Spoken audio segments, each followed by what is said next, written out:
ਸੋ ਇਹਨਾਂ ਨੇ ਹੀ ਸਾਨੂੰ ਬੋਲਣਾ ਸਿਖਾਇਆ। ਅੱਜ ਇਹੀ ਸਾਨੂੰ ਕਹਿੰਦੇ ਚੁੱਪ ਰਹੋ ਚੁੱਪ ਰਹੋ। ਹੁਣ ਕਿੰਨਾ ਕੁ ਬੰਦਾ ਚੁੱਪ ਰਹਿ ਲਵੇ? 3 ਸਾਲ ਹੋ ਗਏ ਚੁੱਪ ਬੈਠਿਆਂ ਨੂੰ, ਕੀ ਮਿਲ ਗਿਆ? ਦੱਸਿਓ ਜਿਹੜੇ ਇਸ ਸਮੇਂ ਸਰਕਾਰ ਅਸਲ 'ਚ ਉਹ ਚਲਾ ਰਹੇ ਨੇ, ਬਾਕੀ ਤਾਂ ਰੌਲਾ ਗੋਲਾ।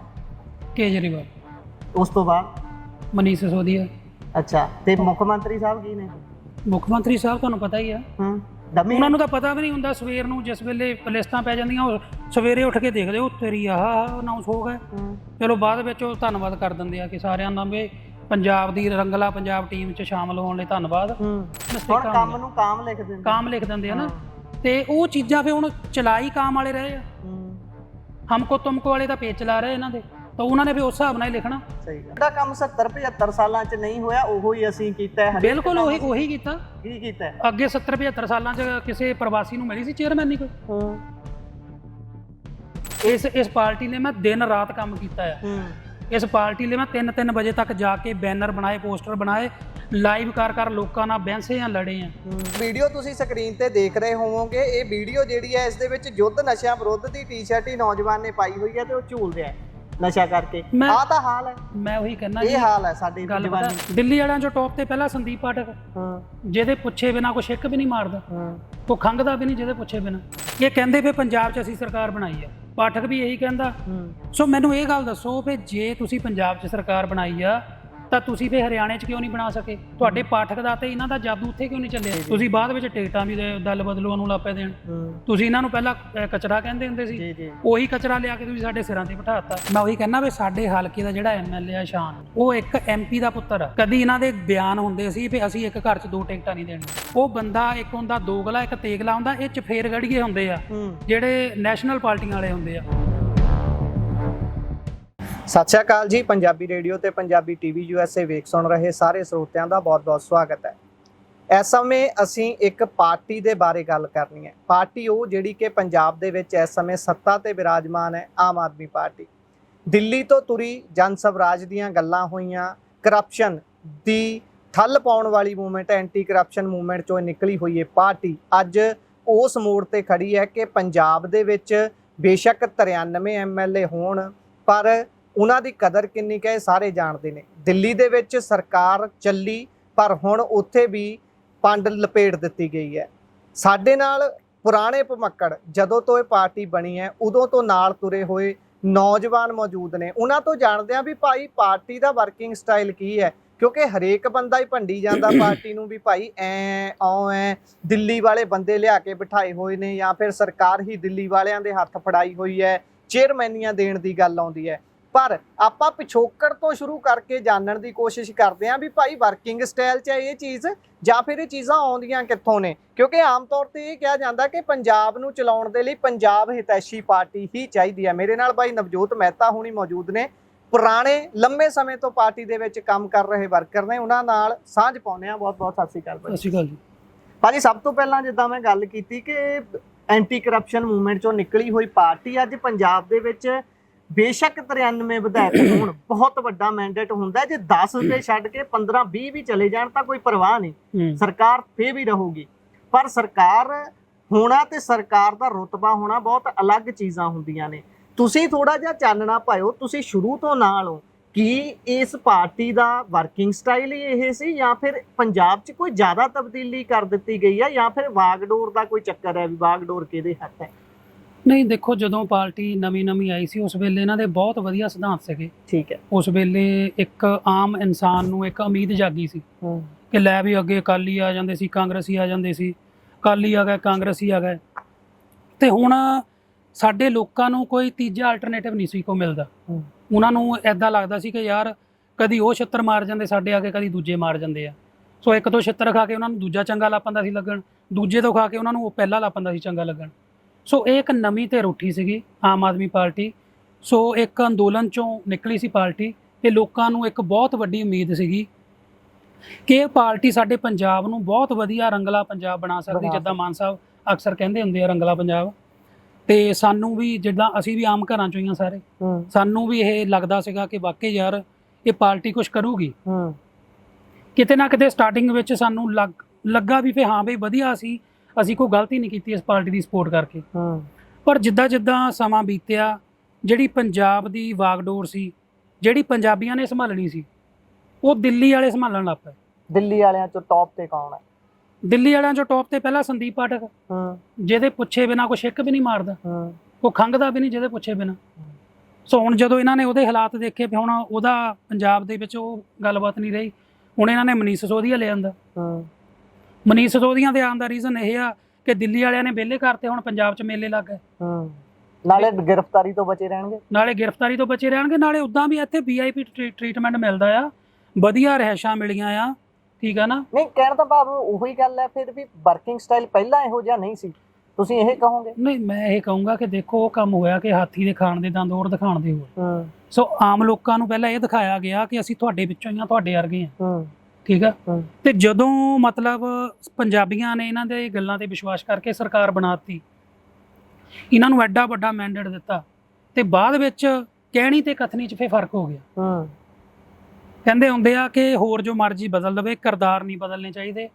ਬਾਅਦ ਵਿੱਚ ਕਿਰਦਾਰ ਵੀ ਬਦਲ ਗਏ ਇਹਨਾਂ ਦੇ। ਜੋ ਸਵਰਾਜ ਦੀਆਂ ਗੱਲਾਂ ਕਰਦੇ ਸੀ ਉਹ ਗੱਲਾਂ ਹੀ ਖਤਮ ਹੋ ਗਈਆਂ, ਪਰਿਵਾਰਵਾਦ ਦੀਆਂ ਗੱਲਾਂ ਕਰਦੇ ਸੀ, ਹੋਰ ਗੱਲਾਂ ਨਸ਼ੇ ਦੀਆਂ ਕਰਦੇ ਸੀ, ਬੇਅਦਬੀ ਦੀਆਂ ਗੱਲਾਂ ਕਰਦੇ ਸੀ, ਟਰਾਂਸਪੋਰਟ ਮਾਫੀਆ, ਕੇਬਲ ਮਾਫੀਆ, ਫਲਾਨਾ ਮਾਫੀਆ, ਧਮਕਾਨਾ ਮਾਫੀਆ। ਅਸੀਂ ਤਾਂ ਜੀ ਬਾਦਲਾਂ ਦੀਆਂ ਬੱਸਾਂ ਦੇ ਅਸੀਂ ਪਰਮਿਟ ਰੱਦ ਕਰ ਦੇਣੇ ਆ, ਅਸੀਂ ਤਾਂ ਉਹਨਾਂ ਦੇ ਜਿਹੜੇ ਹੋਟਲ ਵਾ ਉਹ ਸਾਰੇ ਵੇਚ ਦੇਣੇ ਆ, ਸੁੱਖ ਵਿਲਾਸ ਢਾਹ ਦੇਣਾ, ਅਸੀਂ ਉੱਥੇ ਸਕੂਲ ਬਣਾ ਦੇਣੇ ਆ, ਹਨਾ। ਸੋ ਮਤਲਬ ਇੱਕ ਕਿਤੇ ਨਾ ਕਿਤੇ ਪੰਜਾਬੀਆਂ ਨੂੰ ਅੱਜ ਇਹ ਫੀਲ ਹੋ ਰਿਹਾ ਕਿ ਅਸੀਂ ਗਲਤੀ ਕਰ ਰਹੇ। ਅੱਛਾ, ਇੱਕ ਹੋਰ ਬਹੁਤ ਪੰਜਾਬੀਆਂ ਦੇ ਵਿੱਚ ਨਾ ਇਸ ਪਾਰਟੀ ਨੂੰ ਲੈ ਕੇ ਇੱਕ ਗੱਲ ਚੱਲਦੀ ਹੈ, ਉਹ ਕਹਿੰਦੇ ਨੇ ਵੀ ਇਹ ਸੋਸ਼ਲ ਮੀਡੀਆ ਦੀ ਪਾਰਟੀ ਹੈ। ਤੁਸੀਂ ਇਹ ਮੰਨਦੇ ਹੋ? ਕਿਉਂਕਿ ਤੁਸੀਂ ਜਦੋਂ ਤੋਂ ਜੁੜੇ ਹੋ ਤੁਸੀਂ ਵੀ ਟ੍ਰੈਂਡ ਚਲਾਉਂਦੇ ਰਹੇ ਹੋਵੋਗੇ, ਕਿਉਂਕਿ ਸੋਸ਼ਲ ਮੀਡੀਆ ਦਾ ਸਹਾਰਾ ਜਿੰਨੇ ਚੰਗੇ ਤਰੀਕੇ ਨਾਲ ਇਸ ਪਾਰਟੀ ਨੇ ਲਿਆ, ਕਿਉਂਕਿ ਟ੍ਰੋਲਿੰਗ ਪੇਜ ਬਣਾਉਣੇ ਇਹਨਾਂ ਨੇ ਸ਼ੁਰੂ ਕੀਤੇ। ਉਸ ਤੋਂ ਬਾਅਦ ਬੇਸ਼ੱਕ ਸਾਰੀਆਂ ਪਾਰਟੀਆਂ ਸ਼ੁਰੂ ਹੋ ਗਈਆਂ, ਉਹ ਵੀ ਇੱਕ ਤਰੀਕੇ ਦੀ ਚਲੋ ਹੈਗੀ ਤਾਂ ਕਰੈਕਟਰ ਅਸੈਸੀਨੇਸ਼ਨ ਹੈ। ਅਸੀਂ ਆਪਣੇ ਵੱਲੋਂ ਨਹੀਂ ਕਰਦੇ, ਅਸੀਂ ਕਿਸੇ ਨੂੰ ਇਹ ਨਹੀਂ ਕਹਿੰਦੇ ਕਿ ਕਿਸੇ ਦੀ ਟ੍ਰੋਲਿੰਗ ਕਰੋ, ਤੁਸੀਂ ਮੁੱਦਿਆਂ ਤੇ ਲੜੋ। ਮੁੱਦਿਆਂ ਤੇ ਜੇਕਰ ਲੜਨ ਦਾ ਤੁਹਾਡੇ ਤੋਂ ਦਮ ਹੈ ਤਾਂ ਤੁਹਾਨੂੰ ਆਟੋਮੈਟਿਕਲੀ ਲੋਕ ਜਿਤਾ ਦੇਣਗੇ। ਮੈਂ ਜਿਹੜੀ ਗੱਲ ਕਰ ਰਿਹਾ ਸੀ, ਇਸ ਵਰਤਾਂਤ ਨੂੰ ਕਿਵੇਂ ਤੁਸੀਂ ਦੇਖਦੇ ਹੋ? ਸੱਚਾ ਹੈ ਕਿ ਇਹ ਸੋਸ਼ਲ ਮੀਡੀਆ ਤੇ ਸਿਰਜੀ ਗਈ ਪਾਰਟੀ ਸੋਸ਼ਲ ਮੀਡੀਆ ਦੇ ਸਹਾਰੇ ਨਾਲ ਹੀ ਚੱਲ ਰਹੀ ਹੈ? ਧਰਾਤਲ ਤੇ ਗੱਲਾਂ ਬਹੁਤ ਵੱਖ ਹੁੰਦੀਆਂ ਨੇ, ਮਤਲਬ ਕਿ ਧਰਾਤਲ 'ਚ ਅੰਦਰ ਕਿਸੇ ਨੂੰ ਕੁਸਕਣ ਨਹੀਂ ਦੇਣਾ ਤੇ ਬਾਹਰ ਕਹੀ ਜਾਣਾ ਵੀ ਸਾਡੇ ਤਾਂ ਘਰ ਘਰ ਤੋਂ ਸਰਕਾਰ ਚੱਲ ਰਹੀ ਹੈ। ਦੇਖੋ, ਇਹ ਤਾਂ ਕੇਜਰੀਵਾਲ ਵੀ ਗੱਲ ਇਹ ਮੰਨਦਾ ਆ ਕਿ ਸਾਡੀ ਪਾਰਟੀ ਦੀ ਹੋਂਦ ਜਿਹੜੀ ਸੋਸ਼ਲ ਮੀਡੀਆ ਹੈ। ਅੱਛਾ ਜੀ। ਕਿਉਂਕਿ ਜਿਸ ਵੇਲੇ ਸਾਡੀ ਪੰਜਾਬ 'ਚ ਸਰਕਾਰ ਨਹੀਂ ਸੀਗੀ ਤਾਂ ਜਿਹੜੇ ਵੱਡੇ ਚੈਨਲ ਆ ਕਿਤੇ ਨਾ ਕਿਤੇ ਇਹਨਾਂ ਨੂੰ ਨਹੀਂ ਬਹੁਤਾ ਕਵਰ ਕਰਦੇ ਸੀ, ਠੀਕ ਆ ਨਾ। ਸੋ ਸਾਡਾ ਸੋਸ਼ਲ ਮੀਡੀਆ ਤੋਂ ਹੀ ਸਾਰਾ ਕੰਮ ਚੱਲਦਾ ਸੀਗਾ, ਕਿਉਂਕਿ ਸਾਡੀ ਜਿਹੜੀ ਮਤਲਬ ਗਰਾਊਂਡ ਲੈਵਲ ਦੇ ਉੱਤੇ ਟੀਮਾਂ ਹੁੰਦੀਆਂ ਸੀਗੀਆਂ, ਉਹ ਕੋਈ ਵੱਡੇ ਵੱਡੇ ਪੇਜ ਨਹੀਂ ਹੁੰਦੇ ਸੀ, ਉਹ ਛੋਟੀਆਂ ਆਈਡੀਆਂ ਹੁੰਦੀਆਂ ਸੀ। ਕਿਸੇ ਨਾਲ 200 ਬੰਦਾ ਐਡ ਆ, ਕਿਸੇ ਨਾਲ 150 ਐਡ ਆ, ਪਰ ਇਹ ਆ ਕਿ ਉਹਨਾਂ ਵਿੱਚ ਸਾਰਿਆਂ 'ਚ ਇੱਕ ਜਨੂਨ ਹੁੰਦਾ ਸੀ ਕਿ ਲੈ ਵੀ ਹੁਣ ਮਸੀਂ ਰੱਬ ਨੇ ਕਿਰਪਾ ਕੀਤੀ ਹੈ ਕਿ ਤੀਜੀ ਧਿਰ ਆਈ ਆ ਤੇ ਆਪਾਂ ਇਸ ਧਿਰ ਨੂੰ ਅੱਗੇ ਕਰੀਏ। ਲੋਕਾਂ ਵਿੱਚ ਇਹ ਸੀਗਾ ਕਿ ਯਾਰ ਬਾਦਲਾਂ ਤੋਂ ਵੀ ਅੱਕੇ ਪਏ ਸੀ, ਕਾਂਗਰਸ ਤੋਂ ਵੀ ਅੱਕੇ ਪਏ ਸੀ, ਕੈਪਟਨ ਅਮਰਿੰਦਰ ਝੂਠੀਆਂ ਸੌਹਾਂ ਖਾ ਕੇ ਮੁੱਕਰ ਗਿਆ ਸੀ। ਇਹੀ ਕਾਰਨ ਹੈ, ਮਾਫ ਕਰਨਾ ਤੁਹਾਡੀ ਗੱਲ ਕੱਟ ਰਿਹਾ, ਇਹੀ ਕਾਰਨ ਹੈ ਕਿ ਸਭ ਤੋਂ ਜ਼ਿਆਦਾ ਅਪਰੋਚ ਸੈਲੀਬ੍ਰਿਟੀਜ਼ ਨੂੰ ਇਸ ਪਾਰਟੀ ਵੱਲੋਂ ਕੀਤੀ ਗਈ। ਬੇਸ਼ੱਕ ਭਗਵੰਤ ਮਾਨ ਹੋਵੇ, ਬੇਸ਼ੱਕ ਉਹ 'ਚ ਗੁਰਪ੍ਰੀਤ ਘੁੱਗੀ ਹੋਣੀ ਹੋਣ, ਕੁਝ ਪੋਲੀਟੀਸ਼ੀਅਨਾਂ ਤੱਕ ਅਪਰੋਚ ਕੀਤੀ ਗਈ, ਪਰ ਬਹੁਤੇ ਜਿਹੜੇ ਸੀ ਉਹ ਸੈਲੀਬ੍ਰਿਟੀ ਸੀ ਜਿਨ੍ਹਾਂ ਦੇ ਪੰਜਾਬ ਦੇ ਵਿੱਚ ਇੱਕ ਫੇਸ ਵੈਲਿਊ ਸੀ। ਉਹਨਾਂ ਨੂੰ ਅਪਰੋਚ ਕਰੋ, ਉਹਨਾਂ ਨੂੰ ਆਪਣੇ ਲਈ ਵਰਤੋ ਤਾਂ ਕਿ ਉਹ ਤੁਹਾਨੂੰ ਅੱਗੇ ਤੱਕ ਲੈ ਕੇ ਜਾ ਸਕਣ, ਸਾਡੀ ਧਰਾਤਲ ਤੱਕ ਰਸਾਈ ਹੋ ਜਾਵੇ ਇੱਕ ਵਾਰੀ। ਇਹ ਮੰਨਦੇ ਹੋ ਤੁਸੀਂ ਇਹ ਚੀਜ਼ ਹੋਈ? ਪਰ ਮੈਂ ਚਾਹੁੰਦਾ ਹੁਣ ਆਪਾਂ ਆ ਰੀਸੈਂਟਲੀ ਜਿਹੜੀ ਇਹਨਾਂ ਨੇ ਚੇਅਰਮੈਨੀਆਂ ਦਿੱਤੀਆਂ ਨੇ ਉਸ ਤੇ ਜ਼ਰੂਰ ਚਾਨਣਾ ਪਾਇਓ। ਕਹਿੰਦੇ ਵੀ ਰੀਨਾ ਗੁਪਤਾ ਜਿਹੜੀ ਹੈ ਉਹ ਆਤਿਸ਼ੀ ਦੀ PA ਸੀ ਤੇ ਉਧਰੋਂ ਇੱਕ ਹੋਰ ਦੀਪਕ ਚੌਹਾਨ ਕਰਕੇ ਉਹ UP ਤੋਂ ਲਿਆ ਕੇ। ਤੁਸੀਂ ਕੀ ਮੰਨਦੇ ਹੋ? ਚਲੋ ਮੈਂ ਇਹ ਨਹੀਂ ਕਹਿੰਦਾ ਕਿ ਪੰਜਾਬੀਆਂ ਨੂੰ ਇਹ ਦੇਣੀਆਂ ਚਾਹੀਦੀਆਂ ਸੀ ਚੇਅਰਮੈਨੀਆਂ, ਨਹੀਂ, ਚੇਅਰਮੈਨੀ ਮੈਰਿਟ ਦੇ ਆਧਾਰ ਤੇ ਹੁੰਦੀ ਹੈ। ਪੰਜਾਬੀ ਵੀ ਮਿਲਣੀ ਪੰਜਾਬ ਦੀ ਤਾਂ ਪੰਜਾਬੀ ਨੂੰ ਚਾਹੀਦੀ ਹੈ, ਕਹਿਣ ਦਾ ਭਾਵ ਹੋਣੀ ਮੈਰਿਟ ਤੇ ਚਾਹੀਦੀ ਹੈ। ਇਹ ਨਹੀਂ ਕਹਿ ਸਕਦੇ ਵੀ ਆਹ ਵਰਕਰ ਸਭ ਤੋਂ ਜ਼ਿਆਦਾ ਕੰਮ ਕਰਦਾ ਸੀ ਇਸ ਕਰਕੇ ਇਸ ਨੂੰ ਦਿਓ, ਨਹੀਂ, ਐਵੇਂ ਨਹੀਂ ਹੁੰਦਾ। ਪਰ ਤੁਸੀਂ ਇਹ ਸਾਰੀਆਂ ਚੇਅਰਮੈਨੀਆਂ ਦੇਣ ਦੇ ਤਰੀਕਿਆਂ ਨੂੰ ਜਾਂ ਇਸ ਦੇ ਪਿੱਛੇ ਸੈਂਟਰ ਪਾਵਰ ਕੌਣ ਹੈ, ਇਹਨੂੰ ਕਿਵੇਂ ਵੇਖਦੇ ਹੋ? ਦੇਖੋ, ਹੁਣ ਸਾਰੇ ਕਹੀ ਜਾਂਦੇ ਆ ਦੀਪਕ ਚੌਹਾਨ ਉਹ ਬੰਦਾ ਹੈ ਜੀ ਜਿਹਨੇ ਬੈਕਫੁੱਟ ਤੇ ਬਹੁਤ ਕੰਮ ਕੀਤਾ। ਹਾਂਜੀ, ਹੁਣ ਬੈਕਫੁੱਟ ਤੇ ਕੰਮ ਕੀਤਾ ਤਾਂ ਇਹਨਾਂ ਨੇ ਜੇ ਬਾਕੀ ਸਟੇਟਾਂ ਵਿੱਚ ਵੀ ਇਲੈਕਸ਼ਨਾਂ ਲੜੀਆਂ ਆ, ਇਹ ਕਹਿੰਦੇ ਵੀ ਪੰਜਾਬ 'ਚ ਅਸੀਂ ਸਰਕਾਰ ਬਣਾਈ ਆ। ਪਾਠਕ ਵੀ ਇਹੀ ਕਹਿੰਦਾ ਕਿ ਜੀ ਬੰਪਰ ਜਿੱਤ ਅਸੀਂ ਦਵਾਈ ਆ।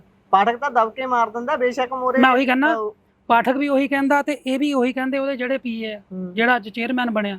ਸੋ ਮੈਨੂੰ ਇਹ ਗੱਲ ਦੱਸੋ ਵੀ ਜੇ ਤੁਸੀਂ ਪੰਜਾਬ 'ਚ ਸਰਕਾਰ ਬਣਾਈ ਆ ਤਾਂ ਤੁਸੀਂ ਫਿਰ ਹਰਿਆਣੇ 'ਚ ਕਿਉਂ ਨਹੀਂ ਬਣਾ ਸਕੇ? ਤੁਹਾਡੇ ਪਾਠਕ ਦਾ ਤੇ ਇਹਨਾਂ ਦਾ ਜਾਦੂ ਉੱਥੇ ਕਿਉਂ ਨਹੀਂ ਚੱਲਿਆ?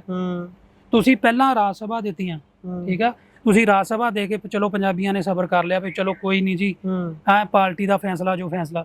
ਤੁਸੀਂ ਬਾਅਦ ਵਿੱਚ ਟਿਕਟਾਂ ਵੀ ਦਲ ਬਦਲੂਆਂ ਨੂੰ ਲਾਪੇ ਦੇਣ। ਤੁਸੀਂ ਇਹਨਾਂ ਨੂੰ ਪਹਿਲਾਂ ਕਚਰਾ ਕਹਿੰਦੇ ਹੁੰਦੇ ਸੀ, ਉਹੀ ਕਚਰਾ ਲਿਆ ਕੇ ਤੁਸੀਂ ਸਾਡੇ ਸਿਰਾਂ ਤੇ ਬਿਠਾਤਾ। ਜਿਨ੍ਹਾਂ ਦੇ ਖਿਲਾਫ ਜਾ ਕੇ ਲੋਕਾਂ ਨੇ ਇਹਨਾਂ ਨੂੰ ਜਿਤਾਇਆ, ਲੋਕਾਂ ਨੇ ਇਹਨਾਂ ਨੂੰ ਬਣਾਇਆ, ਠੀਕ ਆ। ਅੱਜ ਇਹ ਉਹੀ ਬੰਦਿਆਂ ਨੂੰ ਸਾਡੇ ਸਾਹਮਣੇ ਲਿਆ ਕੇ ਖੜੇ ਕਰਤਾ। ਹੁਣ ਦੱਸੋ ਅਸੀਂ ਕਿਹੜੇ ਹਿਸਾਬ ਨਾਲ ਉਹਨਾਂ ਦੀ ਜੈ ਜੈਕਾਰ ਕਰੀਏ? ਸਹੀ ਗੱਲ ਹੈ।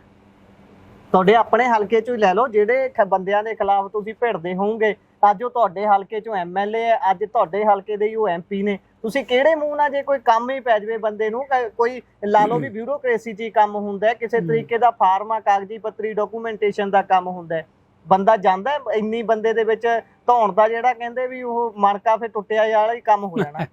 ਦੇਖੋ ਪਰਿਵਾਰਵਾਦ ਦੀਆਂ ਇਹ ਗੱਲਾਂ ਕਰਦੇ ਸੀ ਤੇ ਅਸੀਂ ਜੀ ਬਾਦਲਾਂ ਵਾਂਗੂ ਪਰਿਵਾਰਵਾਦ ਨਹੀਂ ਕਰਾਂਗੇ, ਅਸੀਂ ਫਲਾਨੇ ਵਾਂਗੂ ਆਹ ਨਹੀਂ ਕਰਾਂਗੇ, ਅਸੀਂ VIP ਕਲਚਰ ਨਹੀਂ ਇੱਥੇ ਆਣ ਦੇਵਾਂਗੇ, ਅਸੀਂ ਸਿਕਿਉਰਟੀਆਂ ਨਹੀਂ ਲਵਾਂਗੇ, ਅਸੀਂ ਆਹ ਨਹੀਂ ਉਹ ਨਹੀਂ, ਪਤਾ ਨਹੀਂ ਕਿੰਨੀਆਂ ਗੱਲਾਂ ਕਰਕੇ ਇਹ ਪੰਜਾਬ 'ਚ ਆਏ ਸੀਗੇ।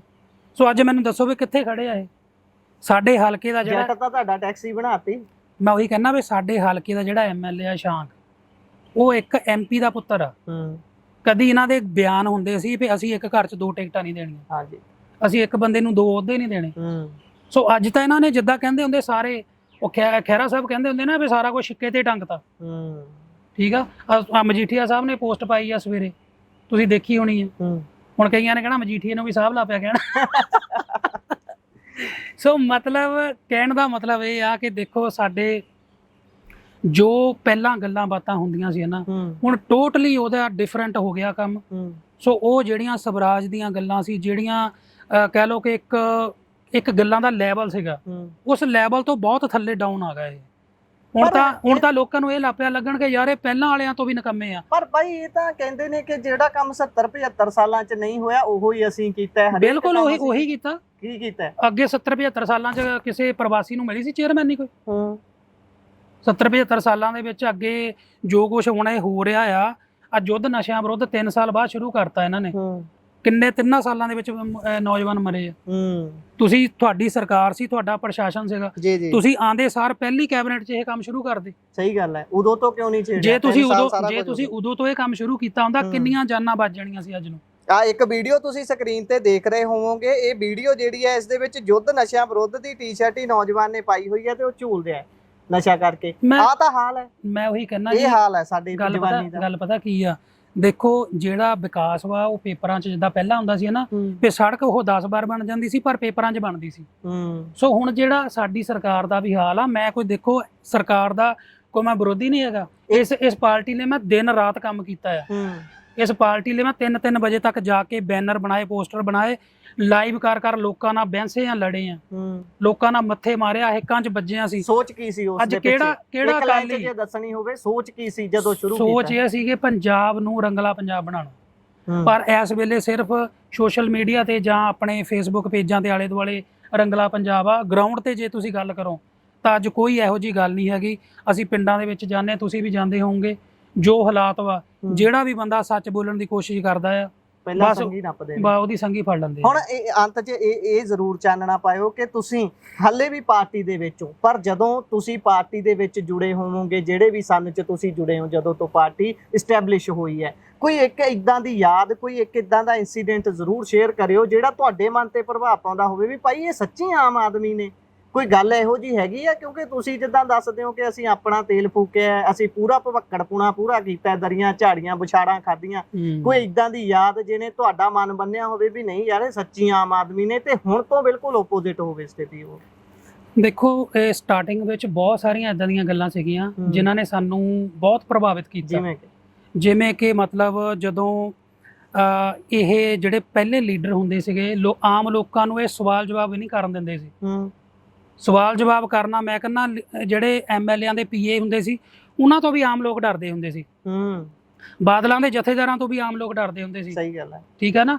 ਸੋ ਇਹਨਾਂ ਨੇ ਆ ਕੇ ਇੱਕ ਇਹੋ ਜਿਹਾ ਲੋਕਾਂ ਵਿੱਚ ਜਾਗਰੂਕਤਾ ਪੈਦਾ ਕੀਤੀ ਸੀਗੀ ਕਿ ਤੁਹਾਡਾ ਰਾਈਟ ਆ, ਤੁਸੀਂ ਕਿਸੇ ਨੂੰ ਵੀ ਸਵਾਲ ਕਰ ਸਕਦੇ ਆ। ਜੇ ਤੁਸੀਂ ਵੋਟ ਪਾਈ ਹੈ, ਤੁਹਾਡਾ ਰਾਈਟ ਆ, ਤੁਸੀਂ ਕਿਸੇ ਨੂੰ ਵੀ ਕੁਝ ਵੀ ਪੁੱਛ ਸਕਦੇ ਆ। ਫਿਰ ਲੈ ਵੇ ਸਾਡੇ ਟੈਕਸ ਦਾ ਪੈਸਾ ਦੱਸ ਕਿੱਥੇ ਜਾਂਦਾ। ਸੋ ਇਹਨਾਂ ਨੇ ਹੀ ਸਾਨੂੰ ਬੋਲਣਾ ਸਿਖਾਇਆ। ਅੱਜ ਇਹੀ ਸਾਨੂੰ ਕਹਿੰਦੇ ਚੁੱਪ ਰਹੋ, ਚੁੱਪ ਰਹੋ। ਹੁਣ ਕਿੰਨਾ ਕੁ ਬੰਦਾ ਚੁੱਪ ਰਹਿ ਲਵੇ? 3 ਸਾਲ ਹੋ ਗਏ ਚੁੱਪ ਬੈਠਿਆਂ ਨੂੰ। ਕੀ ਮਿਲ ਗਿਆ? ਕਿੰਨਾ ਨੁਕਸਾਨ ਹੋ ਗਿਆ। ਜੇ ਹੁਣ ਕਹੂਗੇ ਤੇਰੇ ਵਰਗੇ ਨੇ ਬੋਲ ਕੇ ਕੀ ਕਰ ਲੈਣਾ, ਮੇਰੇ ਵਰਗਿਆਂ ਤੋਂ ਪਹਿਲਾਂ ਮੂਵਮੈਂਟਾਂ ਚੱਲਦੀਆਂ ਹੁੰਦੀਆਂ ਜਿਹੜੇ ਕਰੈਕ ਹੁੰਦੇ ਆ, ਤੇ ਬਾਅਦ ਵਿੱਚ ਉਹ ਮੂਵਮੈਂਟਾਂ ਜਦੋਂ ਵੱਡਾ ਰੂਪ ਲੈਂਦੀਆਂ ਆ ਫੇਰ ਪਤਾ ਲੱਗਦਾ ਫੇ ਉਹ ਬਹੁਤ ਵਧੀਆ ਕਿਸੇ ਵੇਲੇ ਵਧੀਆ ਬੋਲਦਾ ਸੀ। ਹੁਣ ਵੀ ਜਦੋਂ ਇਹਨਾਂ ਨੂੰ ਮੂੰਹ ਦੀਆਂ ਖਾਣੀਆਂ ਪਈਆਂ, ਔਰ ਜਦੋਂ ਜਲੰਧਰ ਵਾਲੇ ਇਹਨਾਂ ਨੂੰ ਛੱਡ ਗਏ ਜਿਨ੍ਹਾਂ ਨੂੰ ਇਹਨਾਂ ਨੇ ਲਿਆ ਕੇ ਭਾਜਪਾ ਚੋਂ ਟਿਕਟਾਂ ਦਿੱਤੀਆਂ ਸੀ, ਠੀਕ ਆ, ਔਰ ਰਿੰਕੂ ਦੇ ਦੂਜਾ ਸ਼ੀਤਲ, ਠੀਕ ਆ, ਜਦੋਂ ਮੈਂ ਉਹੀ ਕਹਿੰਦਾ ਵੀ ਜਦੋਂ ਯਾਰ ਤੁਸੀਂ ਦੇਖੋ ਆਪਣੇ ਜਿਹੜੇ ਤੁਹਾਡੇ ਵਰਕਰ ਆ ਉਹ ਇੱਕ ਪਰਿਵਾਰ ਵਾਂਗੂ, ਅਸੀਂ ਇੱਕ ਪਰਿਵਾਰ ਵਾਂਗੂ ਆ, ਅਸੀਂ ਇਸ ਪਾਰਟੀ ਨੂੰ ਪਾਰਟੀ ਨਹੀਂ ਸਮਝਿਆ, ਆਪਣਾ ਪਰਿਵਾਰ ਸਮਝਿਆ। ਤੁਸੀਂ ਤਾਂ ਇਹਨਾਂ ਨੂੰ ਖੁੱਲੀਆਂ ਸ਼ਰਟਾਂ 'ਚ ਦੇਖਿਆ, ਇਹਨਾਂ ਨੂੰ ਮੋਟਰਸਾਈਕਲਾਂ ਤੇ ਮਫਲਰ ਇੱਥੇ ਧੌਣਾ ਤੇ ਬੰਨਿਆ ਹੋਇਆ ਦੇਖਿਆ ਹੋਊਗਾ। ਉਹ ਹਾਲਾਤਾਂ 'ਚ ਤੇ ਅੱਜ ਦੇ ਹਾਲਾਤਾਂ 'ਚ ਜਦੋਂ ਫਰਕ ਦੇਖਦੇ ਆ, ਕਿਉਂਕਿ ਅੱਜ ਤਾਂ ਸਿੱਧਾ ਜਹਾਜ਼ ਉੱਡਦਾ ਚੰਡੀਗੜ੍ਹੋਂ, ਉਹ ਕਿੱਥੇ ਉਤਰਨਾ, ਬੇਸ਼ੱਕ 5 ਕਿਲੋਮੀਟਰ ਬਾਅਦ ਹੀ ਇੱਕ ਉਦਘਾਟਨ ਹੋਵੇ ਉੱਥੇ ਉਤਰਨਾ, ਪਰ ਤੁਰਨਾ ਘਰੋਂ ਜੈਟ 'ਚ ਹੈ। ਤੇ ਮਾਨ ਸਾਹਿਬ ਤਾਂ ਕੰਡਕਟਰ ਵਾਲੀ ਹਾਲਤ 'ਚ ਨੇ, ਨਾਲ ਬਸ ਬਹਿਣਾ ਹੁੰਦਾ, ਉਹ ਵੀ ਕਾਗਜ਼ੀ ਪੱਤਰੀ ਕਾਰਵਾਈ ਇਨਵੋਇਸ ਬਣਾਉਣੇ ਹੁੰਦੇ ਨੇ ਵੀ ਮੁੱਖ ਮੰਤਰੀ ਸਾਹਿਬ ਉੜੇ ਸੀ। ਤੇ ਇਹ ਚੀਜ਼ਾਂ ਨੂੰ ਤੁਸੀਂ ਕਿਵੇਂ, ਇਹ ਫਰਕ ਨੂੰ ਕਿਵੇਂ ਵੇਖਦੇ ਹੋ ਤੁਸੀਂ ਅੱਜ ਦੇ? ਦੇਖੋ ਗੱਲ ਇਹ ਹੁੰਦੀ ਆ ਕਿ ਜਦੋਂ ਲੋਕਾਂ ਵਿੱਚ ਇੱਕ ਪੋਜ਼ਿਟਿਵ ਗੱਲ ਹੋਵੇ ਕਿ ਲੈ ਵੇ ਹੁਣ ਅਸੀਂ ਪੰਜਾਬ ਦੇ ਪੁੱਤ ਨੂੰ, ਇੱਕ ਮਾਸਟਰ ਦੇ ਮੁੰਡੇ ਨੂੰ ਅਸੀਂ ਸੀਐਮ ਬਣਾਇਆ, ਠੀਕ ਆ, ਤੇ ਹੁਣ ਯਾਰ ਗੱਲਾਂ ਹੋ ਗਈਆਂ ਸਾਡੀਆਂ, ਹੁਣ ਸਾਡੇ ਮੁੱਦੇ ਹੱਲ ਹੋ ਗਏ, ਹੁਣ ਬੇਅਦਬੀ ਦਾ ਇਨਸਾਫ ਮਿਲੂਗਾ। ਕੁੰਵਰ ਵਿਜੇ ਪ੍ਰਤਾਪ ਦੀ ਮੈਂ ਗੱਲ ਕਰਦਾ, ਉਸ ਬੰਦੇ ਦੇ ਬੈਨਰ ਇਹਨਾਂ ਨੇ ਪੂਰੇ ਆਲ ਓਵਰ ਪੰਜਾਬ ਚ ਲਵਾਏ, ਉਹਨੂੰ ਕਿੰਨਾ ਜ਼ਿਆਦਾ ਉਹਨੂੰ ਕਹਿ ਲਓ, ਹੁਣ ਅਸੀਂ ਤਾਂ ਇਹ ਕਹਿ ਸਕਦੇ ਹਾਂ ਕਿ ਉਹਨੂੰ ਮਿਸਯੂਜ਼ ਕੀਤਾ। ਅੱਜ ਦੇਖੋ ਉਸ ਬੰਦੇ ਕੋਲ ਸਾਰੇ ਪ੍ਰੂਫ ਆ ਬੇਅਦਬੀ ਦੇ, ਸਭ ਕੁਝ, ਉਹ ਕਹਿੰਦਾ ਮੇਰੇ ਕੋਲ ਕੱਚਾ ਚਿੱਠਾ ਪਿਆ, ਸਾਰਾ ਕੁਝ ਕਰਦੇ ਨਹੀਂ ਪਏ, ਅਸੀਂ ਇਕੱਠੇ ਕਰ ਰਹੇ ਹਾਂ, ਅਸੀਂ ਪੱਕੇ ਪੈਰੀ ਹੱਥ ਪਾਣਾ। 3 ਸਾਲ ਤਾਂ ਲੰਘ ਗਏ, ਤੁਹਾਡੇ ਪੈਰ ਹਜੇ ਤੱਕ ਵੀ ਨਹੀਂ ਪੱਕੇ ਹੋਏ। ਇਹ ਪੱਕੇ ਪੈਰ ਬਣਨ ਕੌਣ ਨਹੀਂ ਦਿੰਦਾ, ਜਾਂ ਸਮਝੌਤੇ ਹੋਏ ਚੱਲ ਕੀ ਪਤਾ, ਹੁਣ ਇਹਨਾਂ ਨੂੰ ਰੱਬ ਜਾਣੇ, ਹੁਣ ਇਹ ਤਾਂ ਹੁਣ ਲੋਕ ਦੱਸਣਗੇ। ਅੱਛਾ, ਅੰਤ 'ਚ ਇਹ ਦੱਸ ਦਿਓ ਬਾਈ, ਸਮਾਂ ਬਹੁਤ ਹੋ ਰਿਹਾ ਹੈ, ਕਿ ਪੰਜਾਬ ਸਰਕਾਰ ਦਾ ਸੈਂਟਰ ਪੁਆਇੰਟ ਕੌਣ ਹੈ, ਅਸਲ 'ਚ ਸਰਕਾਰ ਚਲਾ ਕੌਣ ਰਿਹਾ? ਕਿਉਂਕਿ ਤੁਸੀਂ ਹਾਲੇ ਵੀ ਪਾਰਟੀ ਦੇ ਵਿੱਚੋਂ, ਬੇਸ਼ੱਕ ਤੁਸੀਂ ਖਿਲਾਫਤ ਕਰਦੇ ਹੋ, ਇਹ ਚੰਗੀ ਗੱਲ ਹੈ, ਇੰਨਾ ਕਿ ਸਾਡੇ ਮਨ ਕੇ ਕਾਇਮ ਹੋਣੇ ਚਾਹੀਦੇ ਨੇ, ਕਿਉਂਕਿ ਡੈਮੋਕ੍ਰੇਸੀ ਪਾਰਟੀ ਦੇ ਅੰਦਰ ਹੋਣੀ ਪਹਿਲਾਂ ਜ਼ਰੂਰੀ ਹੈ, ਬਾਅਦ ਦੇ ਵਿੱਚ ਬਾਹਰ ਆਪਾਂ ਲੈ ਕੇ ਆਵਾਂਗੇ ਨਾ ਉਹਨੂੰ। ਜਦੋਂ ਤੁਸੀਂ ਪਾਰਟੀ ਦੇ ਵਿੱਚ ਆਪਣੇ ਨੇਤਾ ਨੂੰ ਸਵਾਲ ਨਹੀਂ ਪੁੱਛ ਸਕਦੇ ਵੀ ਭਾਈ ਤੂੰ ਇਸ ਚੀਜ਼ ਲਈ ਜ਼ਿੰਮੇਵਾਰ ਹੈ, ਤੂੰ ਅਸਤੀਫਾ ਦਿੰਦਾ, ਤੂੰ ਗੱਲ ਕਰੂੰਗਾ ਜਾਂ ਫਿਰ ਕਿਵੇਂ ਕਰੀਏ, ਹੈ ਨਾ। ਮੈਂ ਇਸੇ ਕਰਕੇ ਤੁਹਾਡੇ ਤੋਂ ਜਾਣਨਾ ਚਾਹੁੰਦਾ, ਬੀਇੰਗ ਅ ਪਾਰਟੀ ਦੇ ਵਰਕਰ, ਤੁਸੀਂ ਕਿਹਨੂੰ ਸੈਂਟਰ ਪੁਆਇੰਟ ਮੰਨਦੇ ਹੋ? 1 ਜਾਂ 2 ਬੰਦੇ ਜ਼ਰੂਰ ਦੱਸਿਓ ਜਿਹੜੇ ਇਸ ਸਮੇਂ ਸਰਕਾਰ ਅਸਲ 'ਚ ਉਹ ਚਲਾ ਰਹੇ ਨੇ, ਬਾਕੀ ਤਾਂ ਰੌਲਾ ਗੋਲਾ ਹੈ। ਕੇਜਰੀਵਾਲ, ਉਸ ਤੋਂ ਬਾਅਦ ਮਨੀਸ਼ ਸਿਸੋਦੀਆ। ਅੱਛਾ, ਤੇ ਮੁੱਖ ਮੰਤਰੀ ਸਾਹਿਬ ਕੀ ਨੇ? ਮੁੱਖ ਮੰਤਰੀ ਸਾਹਿਬ ਤੁਹਾਨੂੰ ਪਤਾ ਹੀ ਆ, ਉਹਨਾਂ ਨੂੰ ਤਾਂ ਪਤਾ ਵੀ ਨਹੀਂ ਹੁੰਦਾ, ਸਵੇਰ ਨੂੰ ਜਿਸ ਵੇਲੇ ਲਿਸਟਾਂ ਪੈ ਜਾਂਦੀਆਂ ਉਹ ਸਵੇਰੇ ਉੱਠ ਕੇ ਦੇਖਦੇ ਉਹ ਤੇਰੀ ਆਹ ਅਨਾਉਂਸ ਹੋ ਗਿਆ, ਚਲੋ ਬਾਅਦ ਵਿੱਚ ਉਹ ਧੰਨਵਾਦ ਕਰ ਦਿੰਦੇ ਆ ਕਿ ਸਾਰਿਆਂ ਦਾ ਵੀ ਪੰਜਾਬ ਦੀ ਰੰਗਲਾ ਪੰਜਾਬ ਟੀਮ 'ਚ ਸ਼ਾਮਲ ਹੋਣ ਲਈ ਧੰਨਵਾਦ। ਤਾਂ ਕਿਉਂਕਿ ਮਾਨ ਸਾਹਿਬ ਜਦੋਂ ਪੰਜਾਬੀ ਲਿਖਦੇ ਹੁੰਦੇ ਸੀ ਨਾ, ਉਹਨਾਂ ਦੀ ਇੱਕ ਵੀ ਸਪੈਲਿੰਗ 'ਚ ਮਿਸਟੇਕ ਨਹੀਂ ਸੀ ਹੁੰਦੀ। ਹੁਣ ਤੁਸੀਂ ਦੇਖਿਆ ਹੋਣਾ ਕਈ ਸਪੈਲਿੰਗਾਂ 'ਚ ਮਿਸਟੇਕਾਂ, ਕੰਮ ਨੂੰ ਕਾਮ ਲਿਖ ਦਿੰਦੇ ਆ ਨਾ, ਤੇ ਉਹ ਚੀਜ਼ਾਂ ਫੇ ਹੁਣ ਚਲਾਈ ਕਾਮ ਵਾਲੇ ਰਹੇ ਆ, ਹਮਕੋ ਤੁਮਕੋ ਵਾਲੇ ਤਾਂ ਪੇਜ ਚਲਾ ਰਹੇ ਇਹਨਾਂ ਦੇ, ਤਾਂ ਉਹਨਾਂ ਨੇ ਫੇ ਉਸ ਹਿਸਾਬ ਨਾਲ ਹੀ ਲਿਖਣਾ। ਸਹੀ ਗੱਲ। ਜੇ ਇੱਕ ਪੰਜਾਬੀ ਨੂੰ ਪੰਜਾਬੀ ਬੰਦਾ ਲਿਖੂਗਾ, ਉਹਨੂੰ ਬਿੰਦੀ ਟਿੱਪੀ ਦਾ ਪਤਾ ਹੁੰਦਾ, ਪੈਰ ਚ ਰਾਰੇ ਦਾ ਹਾਏ ਦਾ ਪਤਾ ਹੁੰਦਾ, ਪੈਰ ਚ ਹਾਏ ਦਾ ਪੰਗਾ ਪਹਿਲਾਂ ਵੀ ਇੱਕ ਵਾਰ ਪਿਆ ਸੀਗਾ, ਤੁਹਾਨੂੰ ਪਤਾ ਹੀ ਹੈ ਨਾ, ਚੰਡੀਗੜ੍ਹ। ਸੋ ਇਹ ਗੱਲਾਂ ਬਾਤਾਂ ਆ। ਬਾਕੀ ਚਲੋ ਹੁਣ ਰੱਬ ਆਸ ਰਿਹਾ ਪੰਜਾਬ ਨੂੰ। ਮੈਂ ਤਾਂ ਲਾਸਟ ਵਿੱਚ ਇਹੀ ਕਹੂੰਗਾ, ਸਾਡੇ ਪੰਜਾਬੀਆਂ ਨੂੰ ਵੀ ਮੈਂ ਇਹੀ ਅਪੀਲ ਕਰਦਾ ਕਿ ਮਿੱਤਰੋ, ਪੰਜਾਬ ਨੂੰ ਜੇਕਰ ਕੋਈ ਬਚਾ ਸਕਦਾ ਤਾਂ ਉਹ ਕੋਈ ਪੰਜਾਬ ਦੀ ਹੀ ਧਿਰ ਬਚਾ ਸਕਦੀ ਆ। ਸੋ ਜਿੰਨੀਆਂ ਵੀ ਪਾਰਟੀਆਂ ਦਾ ਲਿੰਕ ਦਿੱਲੀ ਦੇ ਨਾਲ ਵਾ, ਉਹ ਕਦੀ ਵੀ ਪੰਜਾਬ ਦਾ ਭਲਾ ਨਹੀਂ ਕਰ ਸਕਦੀਆਂ, ਕਿਉਂਕਿ ਉਹਨਾਂ ਨੂੰ ਦਿੱਲੀ ਦਾ ਹੱਕ ਵੀ ਦੇਖਣਾ ਪੈਣਾ, ਉਹਨਾਂ ਨੂੰ ਪੰਜਾਬ ਦਾ ਵੀ ਦੇਖਣਾ ਪੈਣਾ, ਹਰਿਆਣੇ ਦਾ ਵੀ, ਰਾਜਸਥਾਨ ਦਾ ਵੀ, ਠੀਕ ਆ। ਉਹ ਬੰਦਾ ਇੱਕ ਹੁੰਦਾ ਦੋਗਲਾ, ਇੱਕ ਤੇਗਲਾ ਹੁੰਦਾ, ਇਹ ਚਫੇਰਗੜੀਏ ਹੁੰਦੇ ਆ ਜਿਹੜੇ ਨੈਸ਼ਨਲ ਪਾਰਟੀਆਂ ਵਾਲੇ ਹੁੰਦੇ ਆ। ਮੇਰੀ ਤਾਂ ਇਹੀ ਸੋਚ ਆ, ਜੋ ਮੈਂ ਅਬਜ਼ਰਵ ਕੀਤਾ ਅੱਜ ਤੱਕ, ਕਿ ਪੰਜਾਬ ਨੂੰ ਸਿਰਫ ਕੋਈ ਪੰਜਾਬ ਦੀ ਹੀ ਧਿਰ ਬਚਾ ਸਕਦੀ ਆ। ਉਮੀਦ ਕਰਦੇ ਆ ਕੋਈ ਇਹੋ ਜਿਹੀ ਧਿਰ ਉੱਠੂਗੀ ਜਿਨ੍ਹਾਂ ਦਾ ਕਨੈਕਸ਼ਨ ਨਾ ਦਿੱਲੀ ਨਾਲ ਹੋਊਗਾ, ਨਾ ਹਰਿਆਣੇ ਨਾਲ, ਨਾ ਹਿਮਾਚਲ ਨਾਲ। ਸੋ ਉਹੀ ਧਿਰ ਪੰਜਾਬ ਨੂੰ ਮੁੜ ਕੇ ਰੰਗਲਾ ਬਣਾ ਸਕਦੀ ਆ। ਸਾਨੂੰ ਬਹੁਤ ਉਮੀਦਾਂ ਸੀ, ਆਸਾਂ ਸੀਗੀਆਂ, ਪਰ ਸਾਡੀਆਂ ਆਸਾਂ ਉਮੀਦਾਂ ਤੇ ਇਹ ਪਾਰਟੀ ਜਿਹੜੀ ਆ ਉਹ ਨਹੀਂ ਚੰਗਾ ਉਤਰੀ। ਬਹੁਤ ਬਹੁਤ ਧੰਨਵਾਦ ਨਵਜੋਤ ਭਾਈ, ਸਤਿ ਸ਼੍ਰੀ ਅਕਾਲ। ਸੋ ਇਹ ਸਨ ਸਾਡੇ ਨਾਲ ਨਵਜੋਤ ਮਹਿਤਾ ਹੋਣੀ, ਜਿਹੜੇ ਕਿ ਆਮ ਆਦਮੀ ਪਾਰਟੀ ਦੇ ਪੱਕੇ ਵਰਕਰ ਰਹੇ ਨੇ, ਹੁਣ ਵੀ ਪਾਰਟੀ ਦੇ ਵਿੱਚ ਨੇ, ਪਰ ਚੰਗੀ ਗੱਲ ਹੈ ਕਿ ਉਹ ਪਾਰਟੀ ਲਾਈਨ ਤੋਂ ਪਾਸੇ ਹੋ ਕੇ ਖਿਲਾਫਤ ਤਾਂ ਕਰਦੇ ਨੇ ਘੱਟੋ ਘੱਟ ਗਲਤ ਚੀਜ਼ਾਂ ਦੀ। ਇਹ ਬਹੁਤ ਚੰਗੀ ਗੱਲ ਹੁੰਦੀ ਹੈ, ਗੁਣ ਕਿਸੇ ਕਿਸੇ ਦੇ ਵਿੱਚ ਹੁੰਦਾ। ਤੁਸੀਂ ਵੀ, ਕਿਉਂਕਿ ਪੰਜਾਬੀਆਂ ਦਾ ਖਾਸ ਹੈ ਕਿ ਉਹ ਹਮੇਸ਼ਾ ਸੱਤਾ ਦੇ ਵਿਰੋਧ 'ਚ ਖੜਦੇ ਨੇ ਜਿੱਥੇ ਵੀ ਕਿਤੇ ਸੱਤਾ ਗਲਤ ਕਰਦੀ ਹੈ, ਤੇ ਜਿੱਥੇ ਬਹੁਤ ਚੰਗਾ ਕੰਮ ਹੁੰਦਾ ਹੈ ਤੇ ਉਸ ਦੀ ਸ਼ਲਾਘਾ ਕਰਨ ਦੇ ਲਈ ਵਿਚਾਲੇ ਕੋਈ ਸ਼ਰਤ ਨਹੀਂ ਰੱਖਦੇ। ਸੋ ਮੁੱਕਦੀ ਗੱਲ ਇਹ ਹੈ, ਬਾਕੀ ਤੁਹਾਡੀ ਸਾਂਝ ਪਵਾਈ ਹੈ, ਗੱਲਾਂ ਬਾਤਾਂ ਤੁਹਾਨੂੰ ਕਿਵੇਂ ਜਿਹੀਆਂ ਲੱਗੀਆਂ, ਆਪਣੇ ਵਿਚਾਰ ਰਾਏ ਟਿੱਪਣੀਆਂ ਜ਼ਰੂਰ ਸਾਂਝੇ ਕਰਿਓ। ਜੁੜੇ ਰਹੋ ਪੰਜਾਬੀ ਰੇਡੀਓ ਤੇ ਪੰਜਾਬੀ ਟੀਵੀ USA ਦੇ ਨਾਲ। ਧੰਨਵਾਦ, ਸਤਿ ਸ਼੍ਰੀ ਅਕਾਲ।